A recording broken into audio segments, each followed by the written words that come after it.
Morning class. स्वागत है आपका सिविल वॉर रूम ऐप में।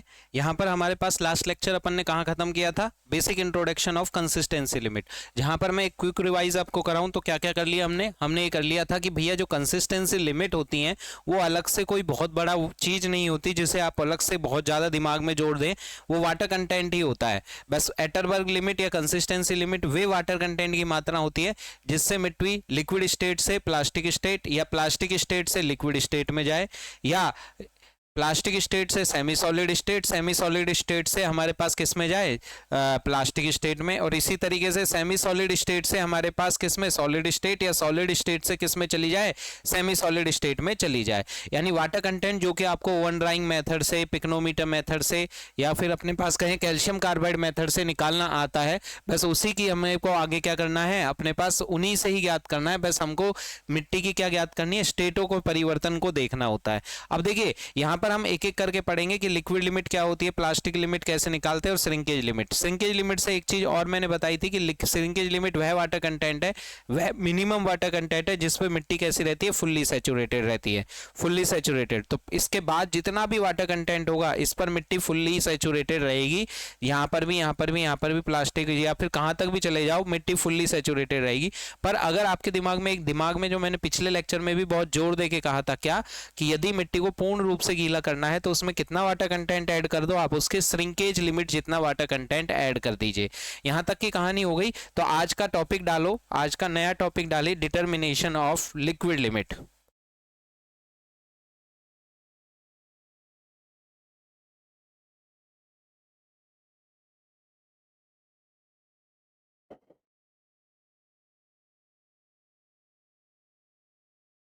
Determination of liquid limit. देखिए लिक्विड लिमिट के बारे में एक डेफिनेशन तो आपको पता ही है, जो अपना बेसिक ग्राफ था एटरबर्ग ने, जो वॉल्यूम ऑफ सॉइल और वाटर कंटेंट के बीच में ग्राफ ड्रॉ किया था, उससे एक तो आपको पता ही है डायरेक्ट। तो पहले हम क्या करेंगे, हम कैसे पढ़ेंगे किसी भी लिमिट को, पहले उसकी कुछ बेसिक डेफिनेशन के बारे में देंगे।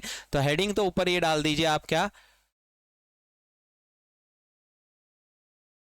Determination of liquid limit.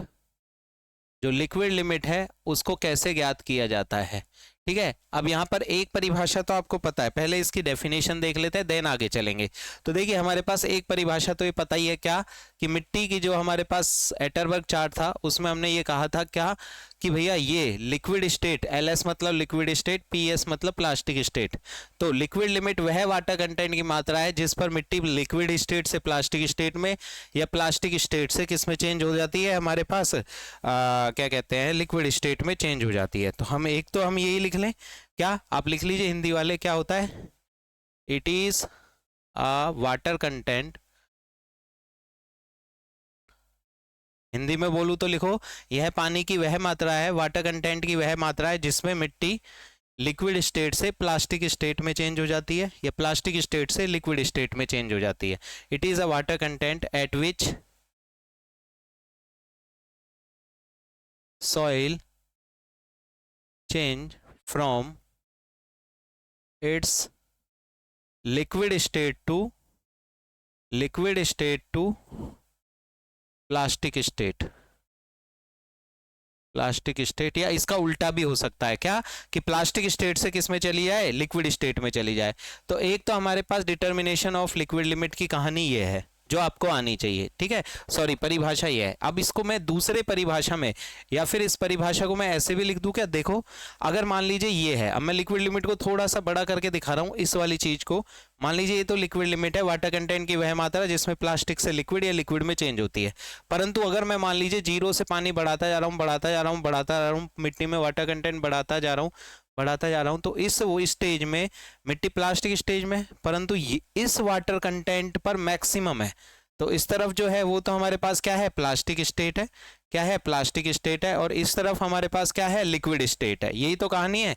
एक तरफ हमारे पास है प्लास्टिक स्टेट और एक तरफ हमारे पास क्या है? Liquid state.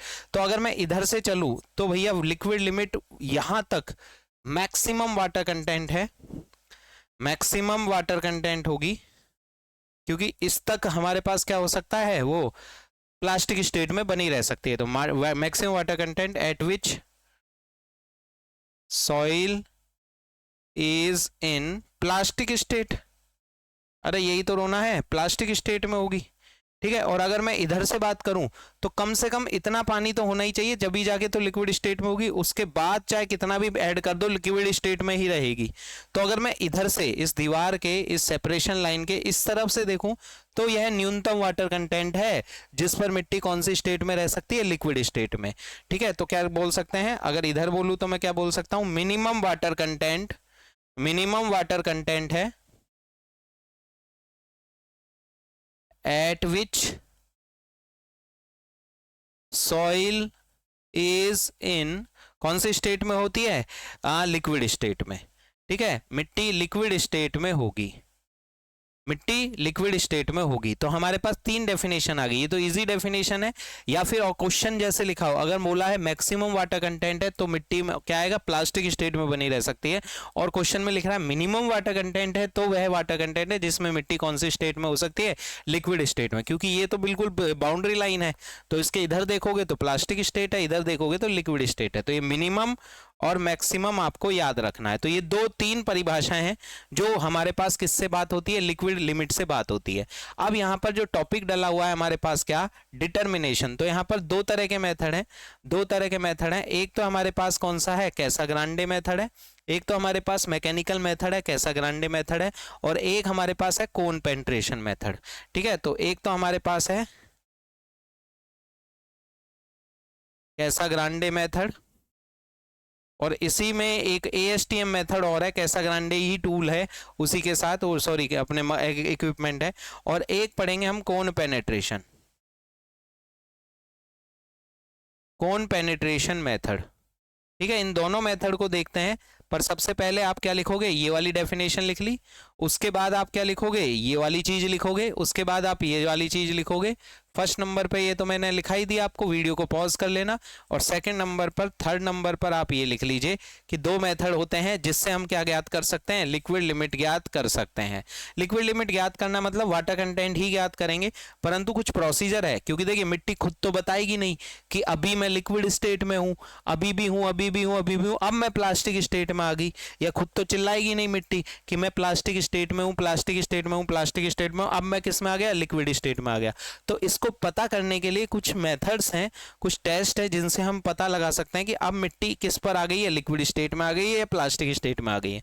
ठीक है, तो ये वीडियो को पॉज कर लीजिए, पहले ये फिर ये और ये नोट्सों को इस क्रम में उतार लेंगे आप। मैं एक आध सेकंड का पॉज दे रहा हूं आपको, वीडियो को पॉज करके आप ये उतार लेंगे, फिर इसके नीचे आप चालू करेंगे। मैं यहां पर कर रहा हूं, है ना। तो अपने पास अब आप कैसाग्रांडे मेथड को पढ़ाएं। वीडियो को पॉज कर लिया ना, एक बार और हट आता हूं। ठीक है, चलिए आगे चलें। तो डिटर्मिनेशन ऑफ वाटर कंटेंट, वो सॉरी लिक्विड लिमिट में हमारे पास सबसे पहले पढ़ रहे हैं कौन सा, कैसाग्रांडे मेथड।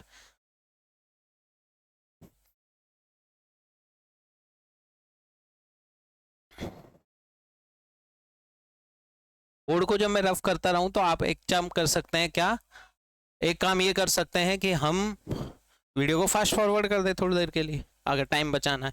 और नहीं बचाना तो कोई दिक्कत नहीं, कोई इतना बहुत ज़्यादा आपका टाइम वेस्ट नहीं कर रहे हैं हम यहाँ।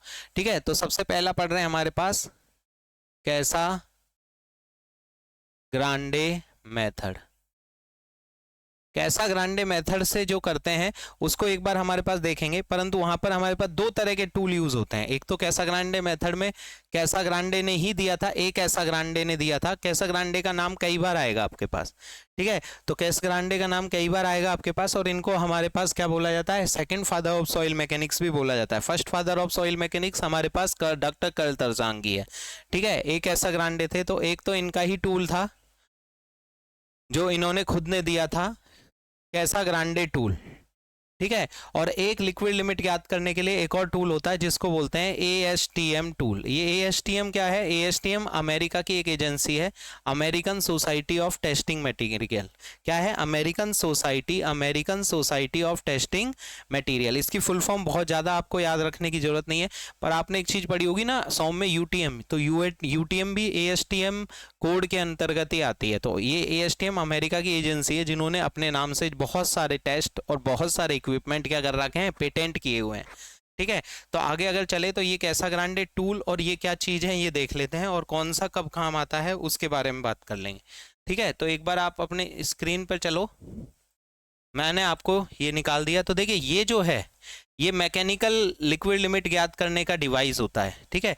इसमें ये हैंडल होता है जिसको घुमा सकते हैं, ये कप होता है जहां पर मिट्टी का सैंपल, और यहाँ पर ये मीटर होता है जिसमें हमने इसको कितने बार घुमा दिया है वो पता लग जाएगा, ठीक है। तो ये मैकेनिकल टूल होता है, मैकेनिकल डिवाइस होता है, ठीक है। तो वापस से अगर अपने पास बोर्ड पर आते हैं तो यहाँ पर कैसा ग्रांडे टूल में, कैसा ग्रांडे मैकेनिकल अपरेटस में लिक्विड लिमिट ज्ञात करने के लिए, चाहे वो कोई सा भी टूल यूज कर रहे हो, इक्विपमेंट यही होगा। ये तो हमारे पास हैंडल है और इसके साथ ये कनेक्शन हो रहा है, और ये ब्रास का इस तरीके से कप है। ये कप जो है 10 mm, 10 mm की हाइट पर हमेशा उठ सकता है। फिर होगा क्या, होगा कुछ इस तरीके से कि अरेंजमेंट ऐसे है कि जब ये हैंडल को हम उठाते हैं तो जैसे ही आधा राउंड होता है तो ये 10 mm हाइट पे आ जाता है, और फिर ये तक देनी नीचे पड़ता है और ये इस तरीके से पड़ता है। तो कितने ऊंचाई से ये जो कप है कैसा ग्रांडे मैकेनिकल डिवाइस का, वो कितने हाइट से फ्री फॉल होता है अपने आप, 10 हाइट से। ये एसएससी में क्वेश्चन भी आया था तो आप इसको याद रखेंगे, ठीक है। दूसरा, यदि हमारे पास कैसी मिट्टी है, यदि हमारे पास क्लेई सॉइल है, अगर क्लेई सॉइल है तो भैया उसमें हमारे पास क्या होगा, क्ले सॉइल है तो उसमें तो हम कौन सा टूल यूज कर सकते हैं, कैसा ग्रांडे टूल यूज कर सकते हैं। परंतु यदि हमारे पास किस तरीके की सॉइल है, किस तरीके की सॉइल है, कैसा ग्रांडे टूल यूज कर सकते हैं। परंतु यदि हमारे पास क्या हो, सिल्ट कंटेंट ज़्यादा है या सैंडी कंटेंट ज़्यादा है, सिल्टी क्ले है या सैंडी क्ले है, तो उस केस में हमारे पास कौन सी टूल यूज़ किया जाता है, एएसटीएम टूल यूज़ किया जाता है। तो जो हमारे पास सिल्टी क्ले मिक्स होता है या फिर हमारे पास क्लेई सैंड अगर मिक्स होता है थोड़ा, और उनकी लिक्विड लिमिट हमें ज्ञात करनी है, तो हमेशा कैसी चीज़ यूज़ होती है, एएसटीएम टूल होता है। कैसा होता है, एक बार मैं आपको वापस से स्क्रीन पर ले जाता हूँ, ठीक है। मेरे कर्सर को देखिए आप यहाँ, ठीक है। चलो ये देखिए ये दो टूल हैं, ठीक है। तो इसमें जो ये वाला जो पत्ती सी है, जो पत्ती सी है, ये बेसिकली क्या है, ये तो हमारे पास है कौन सा टूल, कैसा ग्रांडे टूल है, जो कैसा ग्रांडे ने खुद ने दिया था, ठीक है। और जो हमारे पास एएसटीएम ने डेवलप किया है अपना, एएसटीएम मतलब American society of testing material. और जो ये वाली चीज है, ये वाली जो चीज है, ये जो है ये क्या है हमारे, ये हमारे पास जो है वो हमारा टूल जो है वो किसका टूल है, ये हमारे पास है एएसटीएम टूल है, ठीक है। क्या काम आता है अभी देखेंगे। अब देखो क्या किया जाता है, तो कैसा ग्रांडे और एएसटीएम टूल होता है।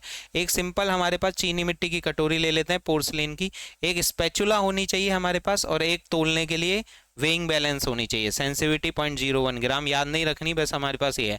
और वाटर कंटेंट करने के लिए हमारे पास ओवन ड्राइंग मेथड, वही 105 से 100, और ये पानी वानी ऐड करने के लिए हमारे पास डिस्टिल वाटर बॉटल होनी चाहिए, ठीक है। अब हमारे पास ये कंटेनर है, जैसे वाटर कंटेंट ओवन में ज्ञात करना है। हाँ, सबसे इंपॉर्टेंट चीज है, चाहे कोई सी भी वाटर कंटेंट की लिमिट हो, मतलब लिक्विड लिमिट हो, प्लास्टिक लिमिट हो या श्रिंकेज लिमिट हो। तो अभी जो ने आपने कहाँ देखा, वापस से बोर्ड पे आ जाते हैं, कोई भी जो सॉइल सैंपल होगा, जो सॉइल सैंपल होगा, वो जो सॉइल सैंपल होगा वो कितने की माइक्रोमीटर की छन्नी से, 425 माइक्रोमीटर की छन्नी से छना हुआ होगा। 425 माइक्रोमीटर की छलनी, जैसे 75 की छलनी को 200 नंबर की छलनी बोला जाता है, 200 नंबर की छलनी बोला जाता है, ऐसे ही 425 माइक्रोमीटर को 40 नंबर की छलनी बोला जाता है। तो जब एएसटीएम एजेंसी करती है तो ये 40 नंबर की छलनी होती है, सी होती है। और यदि वैसे बोले तो ये, तो कोई भी सैंपल होगा वो इस छलनी से छाना जाएगा, देन ही उसके ऊपर फर्दर हमारे पास क्या करेंगे ये। और इस तरह का कोई इक्विपमेंट होगा वो कैसा ग्रांडे टूल होगा, और इस तरह का कोई इक्विपमेंट होगा तो वो क्या होगा, एएसटीएम टूल होगा। ये आपको पता होना चाहिए, ठीक है। अगर आपको इतना पता है तो हम आगे देख लेते हैं, एक बार वापस से वीडियो पर आ जाते हैं।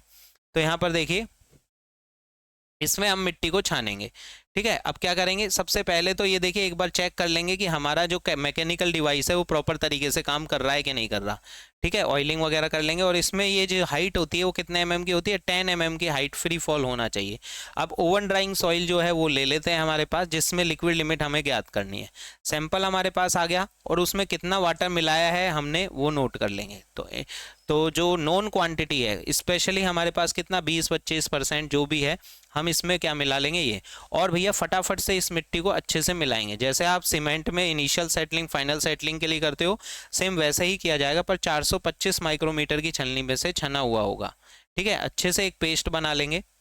अब ये पेस्ट बनाने के बाद देखिए, अगर ये प्योर क्ले सॉइल है, जैसे अभी ये जो सॉइल दिख रही है आपको, ये प्योर क्ले सॉइल है, तो इसको हमारे पास जो मैकेनिकल डिवाइस है कैसा ग्रांडे का, उसमें हम यहाँ पर कप में भर दिया जाएगा स्पैचुला की मदद से। स्पैचुला मतलब कोई भी चक्कू जैसी आकृति हो, उससे हम इसको स्पैचुला से भर देंगे।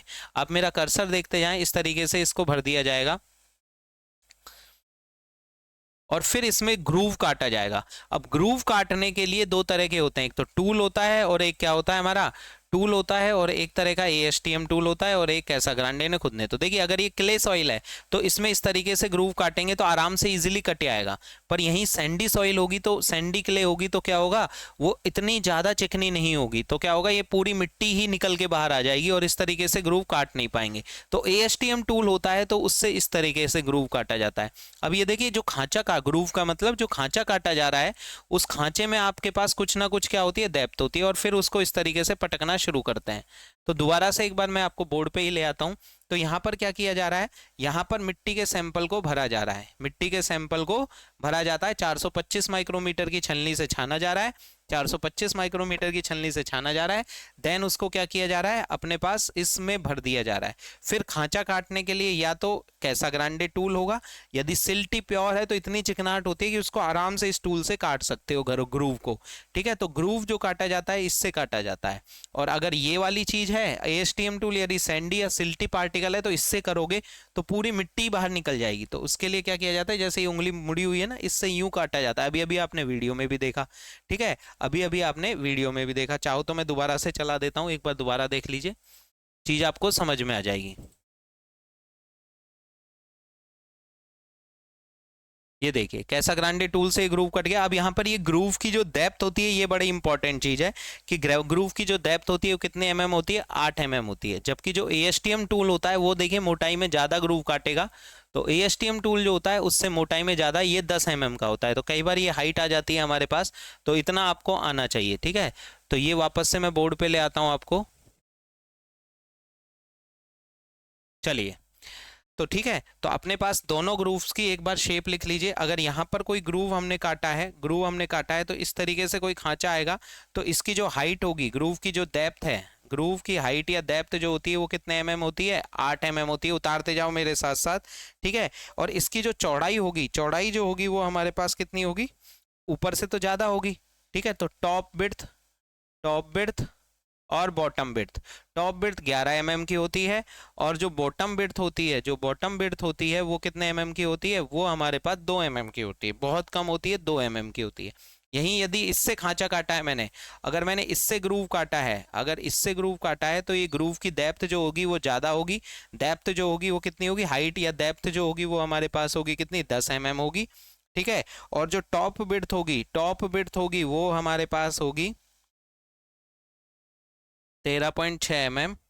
और बॉटम बिट सेम होगी दोनों में, बॉटम बिट तो दोनों में सेम होगी, वो कितनी होगी हमारे पास, वो होगी 2 mm। ठीक है, तो एक हो गया कोसा ग्रांडे और एक हो गया हमारे पास ये। तो दोनों से जो ग्रूव कटता है वो अलग अलग कटता है। अब ग्रूव काटने के बाद क्या करते हैं, वीडियो में आपने देखा क्या किया हमने, इस कैसा ग्रांडे जो मैकेनिकल डिवाइस है इसको इस तरीके से घुमाया जाता है, जिससे 10 mm तक उठता है और फिर अपने आप ही नीचे पड़ता जाता है, पड़ता जाता है, पड़ता जाता है, पड़ता जाता है। ठीक है, तो ये जो प्रोसेस है उसके तहत हमारे पास काम होता है। यहाँ पर इसके ऊपर स्टैंडर्ड रबड़ लगा होता है, जो कि हार्ड रबड़ होता है वैसे तो, ये स्टैंडर्ड रबर लगा होता है। ठीक है, स्टैंडर्ड रबर लगा होता है, जिसकी मदद से हम क्या कर सकते हैं, जिसकी मदद से इसमें कंपन आएगा। बहुत ज़्यादा इम्पैक्ट नहीं आता, जितना रिक्वायर्ड है, जिस हिसाब से सारे डेटा मैनिपुलेट किए गए हैं उस हिसाब से ये होता है। ठीक है, तो यहाँ तक का वीडियो आप पॉज कर लीजिए, और क्या क्या होता है कैसा ग्रांडे मेथड में आपने वीडियो में देखा, और खांचा काट लेते हैं। अब कब तक हमारे पास मिलाया जाता है, तो एक बार 1 आध सेकंड का मैं पॉज दे रहा हूँ, 1 आध सेकंड का पॉज दे रहा हूँ, जिससे आप ये चीज़ को उतार सकें।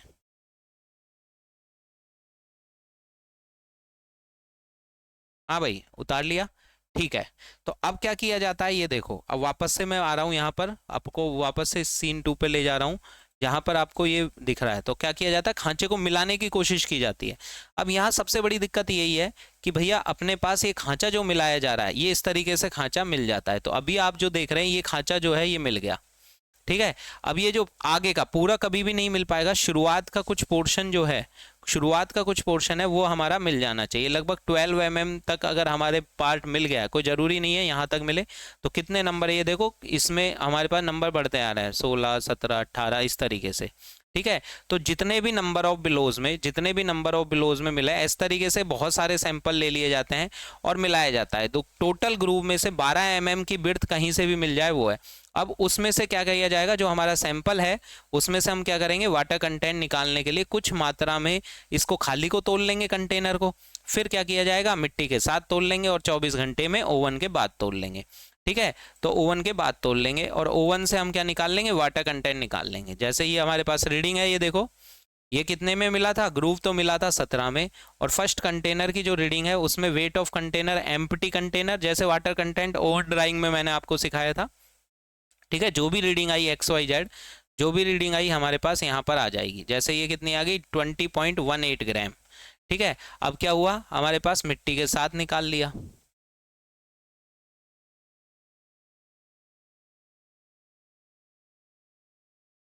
ठीक है, तो नंबर ऑफ बिलो जो है, नंबर ऑफ बिलो जो है वो कितने आए हैं, जैसे ये एक्सपेरिमेंट जो आप देख रहे हो यहाँ पर नंबर ऑफ बिलो, एक बार मैं बोर्ड पे लिख देता हूँ ये डेटा। फिर वेट ऑफ एम्प्टी कंटेनर हमारे पास कितना है, 20.18 ग्राम। अब उसमें क्या किया हमने, मिट्टी के साथ तोड़ लिया कंटेनर को, वो कितना आया, 38.24 ग्राम। आप क्या करेंगे, ओवन में रख देंगे, 24 घंटे तक गर्म करने देंगे। ठीक है, और गर्म होने के बाद मान लीजिए W3 जो हमारे पास आया, वो इनका जो भी रीडिंग आई है, वो रीडिंग आई है हमारे पास कितनी, जैसे मैं इसमें से लिख रहा हूँ बोर्ड पे, आपको बोर्ड नहीं दिखा रहा हूँ अभी, आप वीडियो पर कंसंट्रेट करिए, 33.52 ग्राम। ठीक है, तो वापस से वाटर कंटेंट तो हम निकाल सकते हैं, जो ये 38 है, 38.24 में से ये घटा दें कितना, 33.52, तो हमारे पास पानी आ जाएगा। ठीक है, पानी आ जाएगा और उससे हम वाटर कंटेंट निकाल सकते हैं। तो वेट ऑफ वाटर इन दोनों को घटा दिया गया, तो ये कितना आ गया, 4.72 ग्राम हमारे पास ये आ गया। और ड्राई सॉइल हम निकाल ही सकते हैं क्या, खाली कंटेनर और सूखे को घटा देंगे तो वेट ऑफ सॉलिड आ जाएगा हमारे पास इसके साथ। ठीक है, तो इस तरीके से हम रीडिंग को यहाँ पर नोट करेंगे। और वाटर कंटेंट हमको पता ही है, weight of water but M A weight of solid. ठीक है, तो ये एक पूरा प्रोसेस है जिसके तहत हम क्या किया जाएगा, जैसे यहाँ पर ये जो है, इन दोनों को घटाने पर ये आ गया 13.34 ग्राम। चलिए मैं आपको बोर्ड पे ले जाता हूँ और चीज़ों को थोड़ा सा हम समझते हैं हमारे ऑब्जेक्टिव के हिसाब से। ठीक है, प्रैक्टिकल आपने देख ही लिया। ठीक है, मैंने कुछ रीडिंगें जो हैं आपको वीडियो दिखाते समय यहाँ उतार ली कि एम्प्टी कंटेनर का वजन ये रहा, मिट्टी के साथ ये रहा, और सुखाने के बाद ओवन में सुखाने के बाद वजन ये रहा। तो इन दोनों का जो गैप होगा वही तो पानी का वजन होगा। तो वाटर कंटेंट होता क्या है, weight of water but M A weight of solid. Weight of water कितना हो गया, इसमें से इसको घटा देंगे तो ये 4.72 ग्राम, जो अभी अभी आपने वीडियो में देखा। और दूसरा, खाली कटोरी का वजन हटा देंगे तो जो सूखी हुई मिट्टी है उसमें केवल सॉलिड सॉलिड का ही तो वजन होगा। तो भैया जब इसमें से इसको घटाएंगे तो ये आ जाएगा 13.34 ग्राम। ठीक है, और इस तरीके से हम क्या निकाल सकते हैं, वाटर कंटेंट निकाल सकते हैं। इस तरीके से हम क्या निकाल सकते हैं, वाटर कंटेंट निकाल सकते हैं। ठीक है, जैसे मान लीजिए इसमें जो वाटर कंटेंट था, सीन 2 वापस से करता हूँ, इन्होंने कैलकुलेशन की, अपन भी कर सकते हैं, ऐसा कोई बहुत बड़ी बात नहीं है। और ये वाटर कंटेंट इन्होंने निकाल के दे दिया कितना, 35.38। तो मैं यहाँ लिख देता हूँ, आप भी चाहो, और वाटर कंटेंट को इकाई तो होती नहीं है, तो ये एक तरीके से कहाँ से लिखे, ये एक्सपेरिमेंट के डाटा है, एक्सपेरिमेंटल डाटा है। ठीक है, तो उसका हमने यहाँ पर एक अलग से कुछ रिव्यू लिख दिया जिससे चीज़ों को समझाना और आसान हो जाए। ठीक है, तो करते क्या है, पूरा प्रोसेस समझ में आ गया। 10 mm, इसकी हाइट याद रख लेना, इसकी हाइट याद रख लेना। ठीक है, बस डेप्थ ऑफ ग्रूव कितना होता है, ASTM होता है, इस तरीके से। परंतु यहाँ सबसे बड़ी कमी क्या है, कमी यह है कि ग्रूव को कम मिला माना जाए, क्योंकि जो हम यूं घुमा रहे हैं तो भैया कोई ज़्यादा भी हो सकता है, कोई कम भी हो सकता है। जैसे यहाँ पर रीडिंग आ गई कितनी, हमारे पास रीडिंग कितने नंबर ऑफ बिलो पे मिला है, 17 पर, परंतु 17, ये जो वाटर कंटेंट निकल के आया 35.38, ये वाटर कंटेंट हमारा एक्चुअल लिक्विड लिमिट नहीं है। तो लिक्विड लिमिट कैसे निकालते हैं कैसाग्रांडे में, यहां तक आप पॉज कर लीजिए। ये एग्जाम्पल के तौर पर जो हमने वीडियो देखा उसके कुछ रीडिंगें लिख ली, आप इसको रटना मत, याद नहीं रखनी इन चीजों को, बस समझने के लिए हमने यहाँ लिख दिया है। तो मैं ऊपर का मिटा रहा हूँ, पॉज कर लीजिए वीडियो को और यहाँ तक आप कहानी उतार लीजिए। इधर का पल्ला इधर की तरफ और सेंटर में हमने कैसाग्रांडे मैकेनिकल डिवाइस जिसके ऊपर स्टैंडर्ड रबर लगा होता है। चलिए अब देखिए यहाँ पर जो हमारा कोड कहता है, IS 2720 जो हमारा कोड कह रहा है वो ये कह रहा है, कोड ये कह रहा है कि वाटर कंटेंट की वह मात्रा, लिक्विड लिमिट कब होगी, लिक्विड लिमिट जब होगी जब नंबर ऑफ बिलो पर कितने पे ग्रूव मिले, 25 नंबर ऑफ बिलो पर ग्रूव मिले। तो वही जो वाटर कंटेंट होगा, जो वाटर कंटेंट होगा वही हमारे पास क्या होगा, लिक्विड लिमिट होगी, वही हमारे पास लिक्विड लिमिट है। परंतु जैसे अभी अभी हमने एक एक्सपेरिमेंट वीडियो में देखा तो उसमें ये चीज समझ में आ रही है कि ये जो है 17 जो नंबर ऑफ बिलोज हैं, 17 नंबर ऑफ बिलोज जो हैं वो किस तरीके से निकल रहे हैं। अब देखिए 17 में ही मिल गया, मतलब जो ग्रुप 25 में मिलना चाहिए था तब लिक्विड लिमिट आती, इसको ध्यान से समझना वापस से। देखिए कोड ये कह रहा है कि जो वाटर कंटेंट की वह मात्रा जिसमें 25 नंबर ऑफ बिलोज पर जो ग्रूव है वो मिल जाए, पूरा ग्रूव नहीं मिलना, केवल 12 mm विड्थ तक का कहीं से भी ग्रूव मिल जाए, तो हमारे पास वही वाटर कंटेंट क्या होगा, लिक्विड लिमिट। पर जैसे हमने ये क्वेश्चन किया तो इसमें भैया कितने पर आ गया, 17 पर मिल गया। 17 पर मिल गया मतलब 25 का इंतजार ही नहीं हुआ, जल्दी मिल गया, इतने मतलब मिट्टी पतली है, इसका मतलब मिट्टी पतली है। तो जो हमने ये ग्राफ बना रखा है ना, ये बड़े काम की चीज है, लिक्विड लिमिट, ये प्लास्टिक स्टेट और ये लिक्विड स्टेट होती है। तो यहाँ पर देखिए अगर पहले ही मिल गया मतलब पानी ज्यादा है, यानी अभी आपकी मिट्टी में जो वाटर कंटेंट है मिट्टी लिक्विड स्टेट में है, क्योंकि 25 पर मिलता तब जाके तो हम क्या कहते हैं, 25 पर तो हम कहते हैं ये, पर 17 पे ही मिल गया मतलब पानी ज्यादा है, जब तो जल्दी मिल गया। ठीक है, तो अब हम दूसरा सेकंड ट्रायल करेंगे। ठीक है, अब हमारे पास क्या करेंगे, सेकंड ट्रायल। जैसे फर्स्ट ट्रायल जब हमने किया, फर्स्ट ट्रायल किया तो n का मान कितना आया, 17। इससे सिद्ध हो रहा है कि अभी हमारी जो मिट्टी में पानी हमने मिलाया कितना, 35.38%, उस पर ये मिट्टी लिक्विड स्टेट में है, चेंज नहीं हुई अभी। ठीक है, अब सेकंड ट्रायल करेंगे। अब मान लीजिए सेकंड ट्रायल जब हमने किया तो कितना आया, n का मान लीजिए हमारे पास आ गया। हमने क्या किया, भावनाओं बह के पानी कम कर दिया, काफी कम कर दिया थोड़ा सा, तो ये मान लीजिए ये आ गया, मान लीजिए कितना, 28, जबकि हमको मिलाना था 25 पर ही। ठीक है, तो इसका मतलब क्या हुआ, अब हमारे पास, या फिर हमने पानी थोड़ा कम किया तो ये हमारे पास मान लीजिए आ गया 22 पर, 22 में नहीं, हमें तो और कम करना है क्योंकि अभी भी पानी ज्यादा है, इसलिए तो जल्दी मिल रहा है 25 की जगह। थर्ड ट्रायल करेंगे, फिर हम पानी की कुछ वापस से मात्रा लेंगे। अब वापस मात्रा ली और हमने जो भी है थोड़ा कम कर दिया, तो मान लीजिए आ गया 28। तो ऐसा तो बहुत कम चांसेस हैं कि एग्जैक्ट आप 25 में 25 मिला दो, वो जबरदस्ती आप मिला दो तो बात अलग है, परंतु ऐसा बहुत कम चांसेस होंगे कि आपको एग्जैक्ट 25 वाली रीडिंग आएगी। पर इस तरीके से कुछ ट्रायल्स करते समय मान लीजिए 30 पर मिला, तो अब क्या हो गया, 30 पर मिल गया मतलब काफी कम कर दिया पानी, तो भैया जोर आ रहा है ग्रूव को मिलने में, तो आपने लिक्विड स्टेट से इधर, तो अब आप प्लास्टिक स्टेट में ले आए मिट्टी को, तो हमको अंदाजा कैसे लगेगा, तो हमने फिर फोर्थ ट्रायल किया तो उसमें हमने फिर से थोड़ा बहुत किया और मान लीजिए N4 में हमारे पास ये 28 आ गया, हो सकता है कि इसमें 26 आ जाए। ठीक है, तो इस तरीके से कई सारे ट्रायल किए जाते हैं, यहां तक की कहानी समझ में आ गई। ठीक है, तो लिक्विड लिमिट ज्ञात कैसे की जाएगी, अब लिक्विड लिमिट तो होती क्या है, वाटर कंटेंट की वह मात्रा, ये चीज आप नोट करेंगे। ठीक है, लिक्विड लिमिट क्या होती है, वाटर कंटेंट की वह मात्रा जिस पर नंबर ऑफ बिलो कितने, स्टैंडर्ड कैसाग्रांडे रबड़ पर जो नंबर ऑफ बिलोज हैं वो कितने पर होने चाहिए, हमारे पास 25 होए तो, और वो ग्रूव मिल जाए तो हम क्या कह देंगे, उसी को ही हम कह देंगे हमारी लिक्विड लिमिट। परंतु टेस्टिंग के दौरान मान लीजिए ये कुछ ग्राफ आता है, कुछ रीडिंगें आती हैं। ठीक है, अब इसके सापेक्ष हमने W1 निकाल लिया, जैसे 35.38, W2, W3, W4, W5। अब क्या किया जाता है, अब सेकंड स्टेप में किया जाता है, ड्रॉ किया जाता है किस कर्व को, फ्लो कर्व को। कौन सा कर्व ड्रॉ किया जाता है, फ्लो कर्व ड्रॉ किया जाता है। नेक्स्ट लेक्चर में मैं आपको इस फ्लो कर्व से क्वेश्चन भी बताऊंगा, परंतु देखिए अभी तक 2 ही कर्व आए हैं। इससे पहले आया था पार्टिकल साइज डिस्ट्रीब्यूशन कर्व, जो किस किस के बीच में ड्रॉ होता था, हमारे पास किस किस के बीच में, नंबर ऑफ परसेंटेज फाइनल और पार्टिकल साइज के बीच में। जबकि यहां पर जो कर्व ड्रॉ होगा वो हमारे पास होगा नंबर ऑफ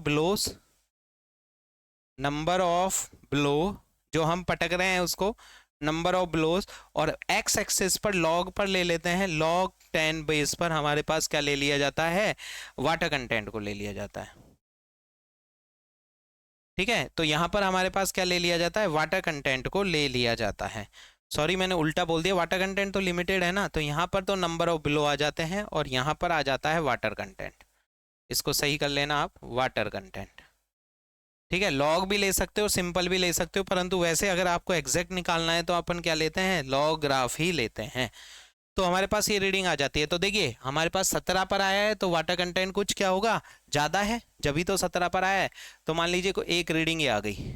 फिर 22 पर आया तो थोड़ा वाटर कंटेंट कम किया, तो दूसरी रीडिंग ये आ गई।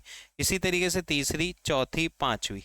अभी अगर आप सिंपल स्केल पर लोगे ना दोनों को, तो ये कर्व रूप में आएगा, कर्व रूप में। पर जैसे ही लॉग लेते हैं तो आपको पता है लॉग सुकोड़ देता है चीज़ों को। जैसे आपके पास अगर मैं लॉग 100 करूँ तो उसका मान 2 होता है।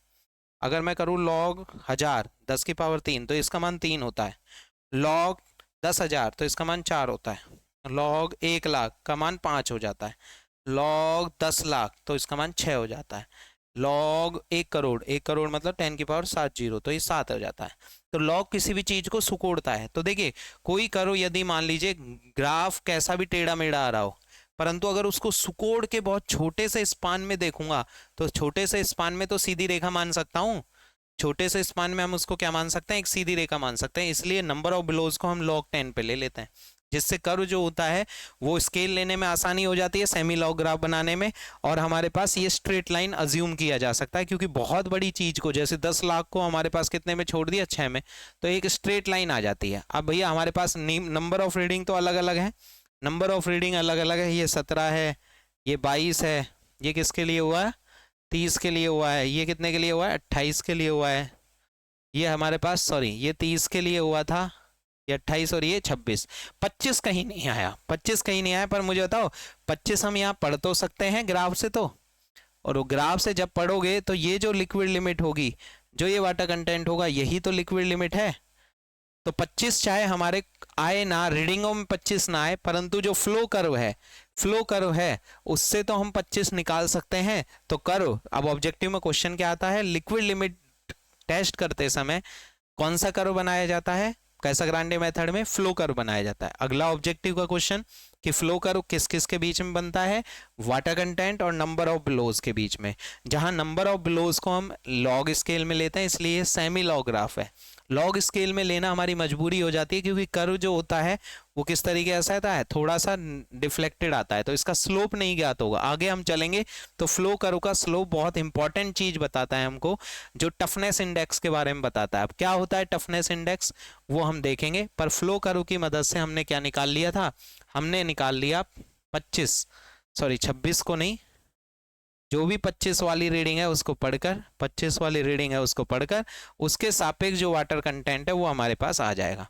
तो इस तरीके से हम वाटर कंटेंट लिक्विड लिमिट निकाल सकते हैं। कौन से मेथड से, कैसाग्रांडे मेथड से। परंतु इस मेथड की एक सबसे बड़ी कमी क्या है, इस मेथड की सबसे बड़ी कमी ये होती है कि भैया ये मेथड जो है ऑब्जर्वर के जजमेंट पर आधारित होता है, जजमेंट पर बेस होता है। क्यों भैया, क्योंकि आप उस ग्रूव को, जो हमने खांचा काट रहे हो कोई से भी टूल से, उस ग्रूव को कम मिला हुआ मान रहे हो, ये थोड़ा सा ऑब्जर्व बेस हो गया। ऑब्जर्वर हो सकता है कि 2-3 नंबर ऑफ बिलो बढ़ा भी सकता है, या फिर 2-3 नंबर ऑफ बिलो घटा भी सकता है, तो एग्जैक्ट रीडिंग नहीं आ सकती। ठीक है, तो कब मिला हुआ मान रहा है ये थोड़ा सा ऑब्जर्वर के ऊपर निर्भर करता है, इसलिए इसमें एक्यूरेसी थोड़ी हमको कम मिलती है। इसलिए एक और मेथड है जिसको क्या बोला जाता है, कोन पेनेट्रेशन मेथड। कोन पेनेट्रेशन मेथड हम नेक्स्ट लेक्चर में करेंगे। ठीक है, हमसे जुड़े रहिए इसी तरीके से आपके पास, और इस वीडियो को आप ज़्यादा से ज़्यादा शेयर करिए, क्योंकि वीडियोस पर कम व्यूज आते हैं तो दिक्कत रहती है। तो आप ज़्यादा से ज़्यादा शेयर करिए, और ये मेरे को लगता है कि लिक्विड लिमिट आपको समझ में आ गई। अब फ्लो कर्व का यूज़ क्या होगा, यूज क्या होगा, और ये क्या कैसाग्रांडे मेथड की कमी क्या है कि ऑब्जर्वर के जजमेंट पर, लिख लो चाहो तो ये इसमें कहीं भी कि यह मेथड ऑब्जर्वर के जजमेंट पर आधारित होता है, इसलिए एक्यूरेसी के साथ। तो अगले लेक्चर में मैं आपको नोट्सों में लिखवाऊंगा ही। ठीक है, इसलिए कौन सा यूज किया जाता है, कोन पेनेट्रेशन मेथड को यूज किया जाता है। ठीक है, तो ये हमारे पास है IS 2720 पार्ट 4 के तहत लिक्विड लिमिट ज्ञात करना। मेरे ख्याल से ये चीज आपको समझ में आ गई होगी। ठीक है, अच्छे से समझ में आ गई होगी। आगे अगर चलेंगे तो हमारे पास दूसरा मेथड पढ़ेंगे नेक्स्ट लेक्चर में, कौन सा, कोन पेनिट्रेशन मेथड। तो आप उतार लीजिए ये कि वाटर कंटेंट जब 25 नंबर और बिलो होंगे तभी हम उसको लिक्विड लिमिट की संज्ञा देंगे। रीडिंगों के दौरान, टेस्ट के दौरान 25 आए ना आए ये हमारे हाथ में नहीं है, पर जो भी आए उनकी रीडिंगों की मदद से हम semi log graph flow curve बना लेते हैं और फ्लो कर्व में 25 के सापेक्ष वाटर कंटेंट निकाल लेंगे और इससे हमारे पास लिक्विड लिमिट आ जाएगी। ठीक है, तो यहाँ तक आप उतार लीजिए और पढ़ते रहिए। धन्यवाद। ठीक है, नेक्स्ट लेक्चर में मिलते हैं कोन पेनिट्रेशन मेथड से।